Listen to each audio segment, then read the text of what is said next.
एक बार सोनू अपने अंकल के साथ घूमने जा रहा था। रास्ते में कई लोग मिले। एक व्यक्ति को देखकर उसके अंकल ने हेलो बोला और हाल चाल पूछा। उस व्यक्ति ने कोई रिस्पॉन्स नहीं लिया। सोनू ने अपने अंकल से पूछा, वे कौन थे? क्या वो आपको पहचानते हैं? अंकल बोले, नहीं। तो फिर आपने उन्हें हेलो क्यों बोला? अंकल बोले, क्योंकि वो बड़ा आदमी है। सोनू बोला, बड़ा तो और व्यक्ति आपके सामने से गुजरे, तो फिर आपने उन्हें हेलो क्यों नहीं बोला? फिर अंकल ने उसकी बात का कोई रिस्पॉन्स नहीं लिया और वो वहाँ से चले गए।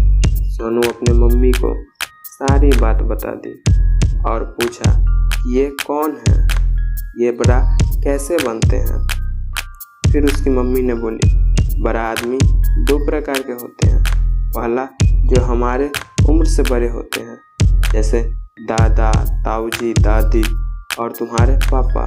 और दूसरा हैसियत से बड़े होते हैं, पैसों से बड़े होते हैं और अपनी पहचान खुद बनाते हैं, अधिक परिश्रम करते हैं। सोनू को समझ में नहीं आ रहा था। ये बात उसकी मम्मी समझ गई थी।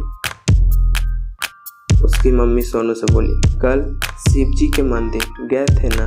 वहाँ पे दो तरह के पत्थर थे, एक जिसकी प्रतिमा थी और दूसरा जिस पे तुमने नारियल फोड़ा था। सोनू बोला, हाँ।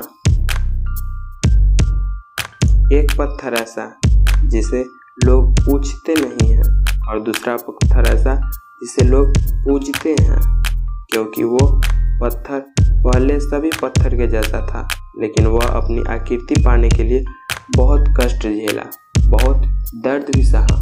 पत्थर एक साधारण पत्थर और जिस पत्थर पूजा की थी वो शिव जी का पत्थर है। शिव जी की प्रतिमा बनाने के लिए कारीगर ने उस पर लाखों बार प्रहार किया होगा, लाखों बार उसने उस पत्थर में छेद किया होगा, तब जाकर वो पूजने के योग्य बना।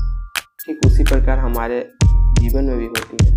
हम सभी को जीवन मिलता है, लेकिन हम सभी को मेहनत करने के लिए खुद से तैयार होना पड़ता है, खुद से परिश्रम करना पड़ता है।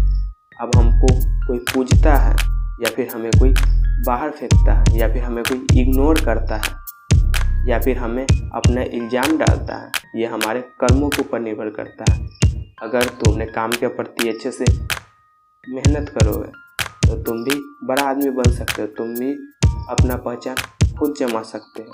लेकिन अगर कॉमन मैन की तरह रहोगे, तुम्हें पूछ नहीं पाएगा, कोई तुम्हें पूछेगा नहीं। सोनू को ये बात समझ में आ गई थी। इसीलिए अगर आपको मेहनत करना है तो मेहनत कीजिए, अगर आपको अधिक मेहनत करना है तो वो भी कीजिए, क्योंकि अपना से पहचान बनाने में लोगों को बहुत परिश्रम करना पड़ता है। पत्थर जब तक प्रहार नहीं सहता है तब तक वो पूजने के योग्य नहीं बनता है। जब वो प्रहार को सह जाता है तब वो पूजने के योग्य बन जाता है।